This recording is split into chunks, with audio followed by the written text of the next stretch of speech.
नमस्कार दोस्तों, स्वागत है आप सभी का हमारे यूट्यूब चैनल देव जी के ट्रिक में। दोस्तों यहाँ पर इलाहाबाद हाई कोर्ट की तैयारी कराई जा रही है।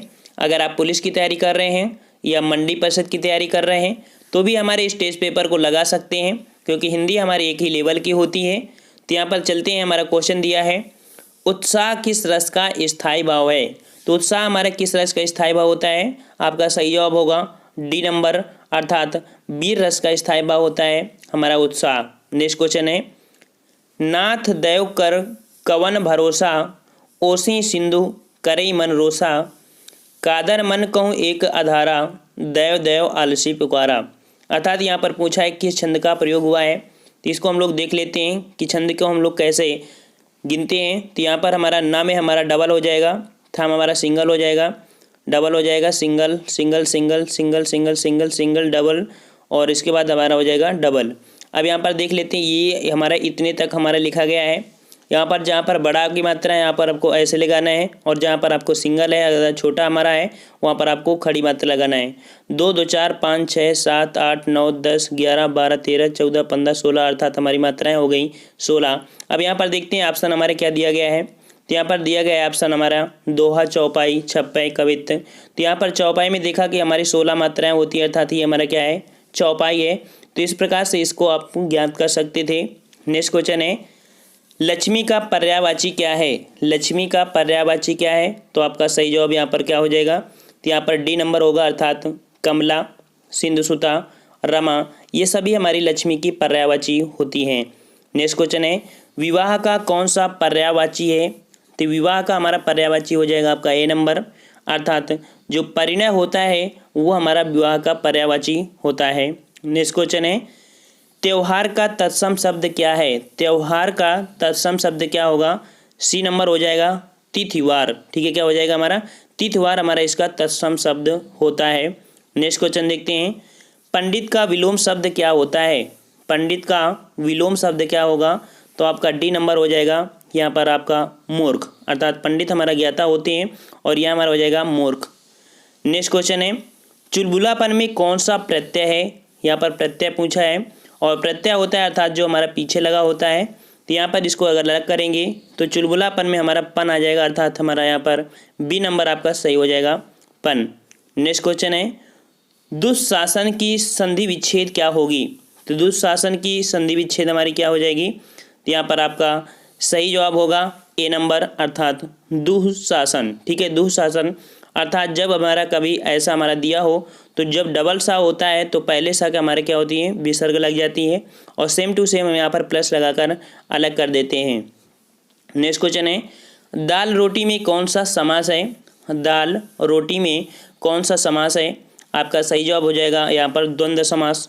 द्वंद्व समास, यहाँ पर दाल और रोटी जो लगभग हमारे दोनों हमारे यहाँ पर महत्वपूर्ण होते हैं, अर्थात प्रथम पद और उत्तर पद होता है वो एक दूसरे के हमारे क्या होती हैं, समान ही होते हैं। साथ में हमारा योजक चिन्ह भी लगा हुआ है। तो इस प्रकार से हमारा क्या हुआ, दाल रोटी द्वंद्व समास हो गया।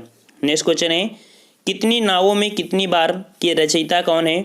तो आपका सही जवाब होगा बी नंबर, अर्थात जो हमारे अज्ञेय जी हैं, राहुल जो हमारे अज्ञेय हैं, अज्ञेय ने लिखी है हमारी ये रचयिता। कितनी नावों में कितनी बार, कई बार हमारी क्वेश्चन ये पूछी गई है। कभी कभी अज्ञेय का नाम भी पूछ लेते हैं। ठीक है, कभी कभी अज्ञेय का नाम भी पूछ लेते हैं। आपको कमेंट करके बताना है कि अज्ञेय जी का पूरा नाम क्या होता है। नेक्स्ट वीडियो में देखेंगे आप लोगों ने क्या जवाब सही दिया है। अगला क्वेश्चन है बीजक के रचयिता कौन है। बीजक के रचयिता कौन है। आपका सही जवाब होगा ए नंबर, अर्थात यहाँ पर हो जाएगा कबीरदास। ठीक है, कबीरदास ने बीजक की रचना की है। नेक्स्ट क्वेश्चन है विनय पत्रिका किसकी कृति है।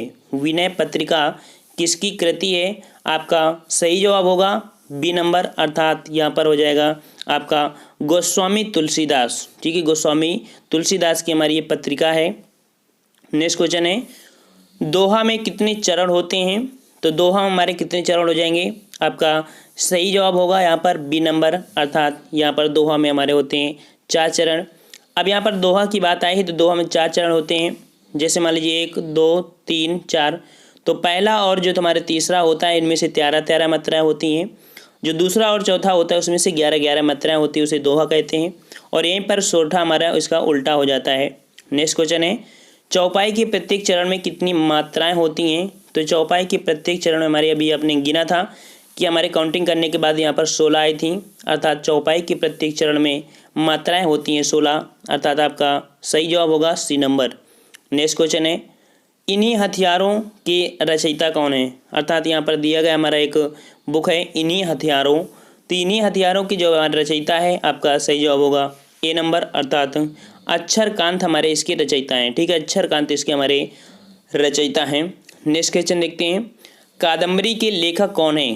कादम्बरी के लेखक कौन है? आपका सही जवाब होगा बाणभट्ट। ठीक है, बाणभट्ट। आपको कमेंट करके बताना है कि जो बाणभट्ट थे वो किसके दरबार में रहते थे, किसके दरबार में रहते थे, आपको कमेंट करके बताना है। नेक्स्ट क्वेश्चन दिया गया है कि 55 और 56 निम्नलिखित पंक्तियों में रस की पहचान कीजिए। तो यहाँ पर रस की पहचान करना है, अर्थात किस रस में, किस हमारे दोहे में, या हमारा जो उदाहरण दिया है इसमें से कौन सा रस है। तो यहाँ पर देखते हैं हमारा क्या दिया गया है। तो यहाँ दिया है, बौरों सबे रघुवंश कुठार की धार में वारन बाजी सरत्यांधि वान की वायु उड़ाए हैं लक्षण लक्ष्य करो और यहाँ समर्थ हैं। ठीक है, तो यहाँ पर हमारा क्या दिया गया है, तो आपका यहाँ पर सही हो जाएगा, जो कि हमारा यहाँ पर दिया गया है रौद्र रस। अर्थात यहाँ पर देख सकते हैं कि थोड़ा सा अगर अच्छे से देखा जाए तो यहाँ पर हमारा रौद्र रस, अर्थात हमारा जो हमारा दिया है रघुवंश, वानरबाजी, अर्थात ये युद्ध के समय की बात हो रही है, अर्थात यहाँ पर गुस्से की बात कर रहे हैं। ठीक है, तो यहाँ पर सही जवाब होगा आपका और रौद्र रस। ठीक है, रौद्र रस थोड़ा सा आपको समझना पड़ेगा। नेक्स्ट क्वेश्चन है, हे खग मृग हे मधुकर श्रेणी तुम देखी सीता मृग नैनी। यहाँ पर आपका सही जवाब होगा, जो कि यहाँ पर 56 का वियोग हमारा हो जाएगा, अर्थात वियोग श्रृंगार। ठीक है, क्या हो जाएगा, वियोग श्रृंगार। अर्थात जब सीता जी का हरण हो गया था तो राम जी कह रहे थे कि पक्षियों से इस सभी से जो मिल रहे थे उनसे पूछ रहे थे। ठीक है, सीता जी के बारे में, वही का हमारा उदाहरण लिया गया है। नेक्स्ट क्वेश्चन है, ईश्वर का पर्यायवाची निम्नलिखित में से क्या नहीं है? आपको एग्जाम में ये पॉइंट देख लिया करिए, कहीं कहीं पर ऐसे लगा दिया जाता है, किसमें से क्या नहीं है। आपका सही जवाब होगा डी नंबर, अर्थात जीवनोदक। ठीक है, क्या हो जाएगा, जीवनोदक हमारा इसका सही जवाब होगा। नेक्स्ट क्वेश्चन देखते हैं, धन्वी का पर्यायवाची निम्नलिखित में से क्या नहीं है? यहाँ पर क्या नहीं है, तो हमारे कौन नहीं होगा, यहाँ पर देखते हैं। आपका सही जवाब होगा यहाँ पर धौंस। ठीक है, धौंस। यहाँ पर तीरंदाज, धनुषधारी, निसंगी हमारे धन्वी का पर्यायवाची होते हैं। नेक्स्ट क्वेश्चन है, शक्ति का उपासक के लिए एक शब्द क्या होगा? शक्ति का उपासक के लिए एक शब्द हमारा पूछ रहा है यहाँ पर भाई, आपका सही जवाब होगा बी नंबर, अर्थात जो कि शाक्त है। ठीक है, क्या हो जाएगा यहाँ पर, शाक्त। नेक्स्ट क्वेश्चन है, राजेश किस प्रकार की संधि का उदाहरण है? तो राजेश हमारी किस प्रकार की संधि हो जाएगी, यहाँ पर देखते हैं। आपका सही जवाब होगा ए नंबर, अर्थात हमारे यहाँ पर है गुण संधि। ठीक है, क्या हो जाएगा हमारा, गुण संधि। अगर आप बात करें यहाँ पर गुण संधि, तो देखो इसका जो संधि विच्छेद होता है तो राजधन ईस हो जाएगा। ठीक है, इसका हो जाएगा राजधन ईस, अर्थात गुण संधि में जो आ और बड़ा आ के बाद रा या ई उ या उ और ऋषि स्वर आए तो दोनों के मिलाने पर ए ओ और अर हो जाता है। ठीक है, ये हमारा होता है जो कि गुण संधि होता है। अगर आपको यहाँ पर समझ में नहीं आ रहा है, हम आपको बोर्ड में ट्रिक से भी बता देंगे। बस 1 तारीख का आप वेट करिए, 1 तारीख से आपकी लाइव क्लास चालू हो जाएगी। और अभी तक हम वीडियो एग्जाम की तैयारी भी करा रहे थे, काफ़ी अच्छे बच्चों के नंबर भी आए हैं, लगभग सभी के हमारे 50 में 47-46 नंबर सब लोगों ने अच्छे से किया है। यहाँ पर नेक्स्ट क्वेश्चन है, आजकल शब्द किस समास का उदाहरण है? काफ़ी अच्छा क्वेश्चन पूछा गया है कि आजकल जो हमारा शब्द दिया गया है आजकल, इसमें से समास पूछा है और इसमें हमारा सही जवाब होगा डी नंबर, अर्थात द्वंद्व समास। ठीक है, द्वंद्व समास।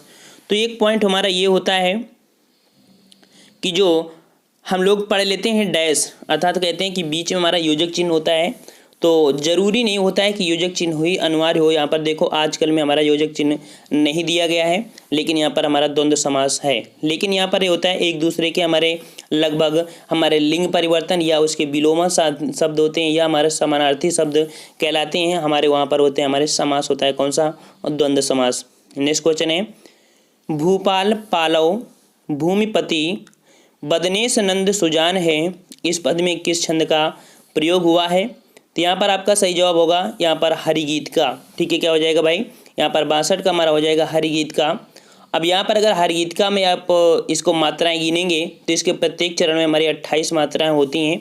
अब यहाँ पर आप 28 मात्राएं गिन सकते हैं। ठीक है, इसमें से आप मात्राएं निकालिए और आपकी मात्राएं यहाँ पर 28 आएंगी। अगर 28 हैं तो आपका सही जवाब होगा हरिगीत का। ठीक है, क्या हो जाएगा? यहाँ पर हरिगीत का हो जाएगा आपका सही जवाब। नेक्स्ट क्वेश्चन है, शांति दूत में कौन सा समास है? तो शांति दूत में कौन सा समास होगा? आपका सही जवाब हो जाएगा यहाँ पर जो कि 63 है, और 63 का हमारा हो जाएगा सी नंबर, अर्थात यहाँ पर हो जाएगा तत्पुरुष समास। ठीक है, शांत दूत में हो जाएगा हमारा सी नंबर, अर्थात हमारा तत्पुरुष समास। नेक्स्ट क्वेश्चन है कि निम्नलिखित में से कौन योग रूढ़ शब्द है? योग रूढ़, तो यहाँ पर योग रूढ़ की बात करें तो हमारे योग रूढ़ होता क्या है? तो योग रूढ़ जिसे हम लोग कह सकते हैं कि बहुब्री समास होता है, और योग रूढ़ शब्द में हमारा ना प्रथम पद समान होता है, अर्थात ना ही अंतिम पद की प्रधानता होती है, लेकिन बनने वाला जो नया पद होता है वही हमारा योग रूढ़ शब्द कहलाता है, अर्थात ये हमारा बहुब्री समास भी होता है। तो यहाँ पर देख सकते हैं 64, और 64 का हमारा ए नंबर सही होगा, अर्थात पंकज। और पंकज को आप जानते हैं कि पंकज को क्या बोलते हैं? ठीक है, पंकज को आप जानते हैं क्या बोलते हैं? कमल वगैरह बोलते हैं। ठीक है, इस कारण से इसका नया नाम हमारा हो जाता है, अर्थात ये हमारा एक योग रूढ़ है, एक रूढ़ता है जिसको हम लोग बदल नहीं सकते हैं पंकज को, इस कारण से इसका सही जवाब हो जाएगा हमारा यहाँ पर ए नंबर पंकज। नेक्स्ट क्वेश्चन है, जो आँखों से ना देखा जा सके के लिए एक शब्द क्या होगा? तो जो आँखों से ना देखा जा सके इसके लिए हमारा एक शब्द होगा, अर्थात हमारा यहाँ पर आपका सही जवाब होगा बी नंबर, अर्थात अगोचर। ठीक है, इसे क्या बोल देते हैं? अगोचर बोलते हैं। अगला क्वेश्चन है, चख जमाना मुहारा किस अर्थ में प्रयुक्त हुआ है? तो चख जमाना मुहारा किस पे प्रयुक्त हुआ है? आपका सही जवाब होगा यहाँ पर बी नंबर, अर्थात पूरी तरह से अधिकार का प्रभुत्व स्थापित करना हमारा होता है चक जमाना मुहारा। ठीक है, चक जमाना। अगला क्वेश्चन यहाँ पर दिया गया है, तूती बोलना का सही अर्थ क्या होता है? तूती बोलने का आपका सही अर्थ पूछा है, तो यहाँ पर हमारा क्वेश्चन आ गया है 67, और यहाँ पर आपका सही जवाब होगा सी नंबर, अर्थात झगड़ा होना। ठीक है, तूती बोलने का मतलब होता है झगड़ा होना। नेक्स्ट क्वेश्चन है, शुद्ध वाक्य का चयन कीजिए, और शुद्ध वाक्य की अगर बात करें यहाँ पर तो हमारा सही जवाब होगा आपका यहाँ पर पढ़ने पर देखते हैं तो हमारा कौन बनेगा? सी नंबर, अर्थात कल पाठ पढ़कर आइए। क्या हो जाएगा यहाँ पर? कल पाठ पढ़कर आइए, आपका यहाँ पर सही जवाब इसका हो जाएगा। नेक्स्ट क्वेश्चन हमारे लिए आ गया है अगला कि निम्नलिखित में से सही वर्तनी वाला शब्द कौन सा हो जाएगा? काफ़ी डिफिकल्ट होते हैं, अगर आपने रिवीजन नहीं किया है तो हमारे क्वेश्चन गलत होने की 99% संभावनाएं होती हैं, क्योंकि बारीकी हमारी इसमें दी होती हैं। तो यहाँ पर आपका सही जवाब क्या हो जाएगा? देखिए, विलक्षण हमारा जो लिखा जाता है वो हमारा इस प्रकार से लिखा जाता है, विलक्षण। आपका सही जवाब होगा ए नंबर। और नेक्स्ट क्वेश्चन हमारे दिया गया है 70 से 71 में, जहाँ पर हमारे नीचे दिए गए 4 विकल्प हैं, उनमें से कोई एक विकल्प दिए गए वाक्य शुद्ध रूप होगा, अर्थात शुद्ध रूपों को यहाँ पर छांटना है। यहाँ पर दिया है लड़कियाँ को जाने दो, तो लड़कियाँ को जाने दो, भाई ये तो आपका गलत हो जाएगा। यहाँ पर सही जवाब होगा लड़कियों को जाने दो, अर्थात लड़कियों को जाने दो, आपका ए नंबर सही हो जाएगा। नेक्स्ट क्वेश्चन हमारा है कि आभारी हम सदा रहेंगे, तो यहाँ पर भाई इसका हमारा क्या हो जाएगा? तो आपको ये कमेंट करके बताना है, क्योंकि हमारे वीडियो का अंतिम क्वेश्चन है। जैसा कि प्रत्येक वीडियो में हमारा होता है कि अंतिम क्वेश्चन आपके लिए चैलेंज क्वेश्चन होता है, इससे हमारा कमेंट के अकॉर्डिंग पता चल पाता है कि आप पढ़ाई कर रहे हैं या नहीं कर रहे हैं। अगर नहीं कर रहे हैं तो कितनी आप तैयारी नहीं कर पा रहे हैं। ठीक है, तो इस कारण से ये हमारा क्वेश्चन है और आपको कमेंट करके बताना है। और अगले वीडियो जो हमारा हिंदी का होगा वो हमारा आपको कमेंट करके बताएंगे कि हमारे पिछले हिंदी वाले वीडियो में किन्होंने कमेंट किया है। हम वीडियो जो हमारा होता है, जैसे मान लीजिए हिंदी का वीडियो है तो उसमें जो कमेंट किया है तो हिंदी का ही वीडियो होगा, उसी में उसका कमेंट मिल पाएगा। तो फ्रेंड्स, प्रत्येक वीडियो में आप देखते रहिए, और हमारे अगर चैनल पे नए हैं तो चैनल को सब्सक्राइब कर लीजिए। साथ में अगर आप अभी हमारे टेलीग्राम नंबर से नहीं जुड़े हैं तो टेलीग्राम से जुड़ सकते हैं, वहाँ पर आपको ये PDF साथ में हमारे कई प्रकार के नोट्स हैं, हिस्ट्री ज्योग्राफी हमारी जो है हमारी सब पा सकते हैं। टेलीग्राम की लिंक हमारे डिस्क्रिप्शन बॉक्स में दी गई है, आप कमेंट कर सकते हैं और हमें फॉलो कर सकते हैं आसानी से, आपको किसी प्रकार का चार्ज नहीं होगा और हमारे नोट्स हैं डाउनलोड कर पाएंगे। तो फ्रेंड्स, मिलते हैं नेक्स्ट वीडियो में, तब तक के लिए धन्यवाद। जय हिंद, जय भारत।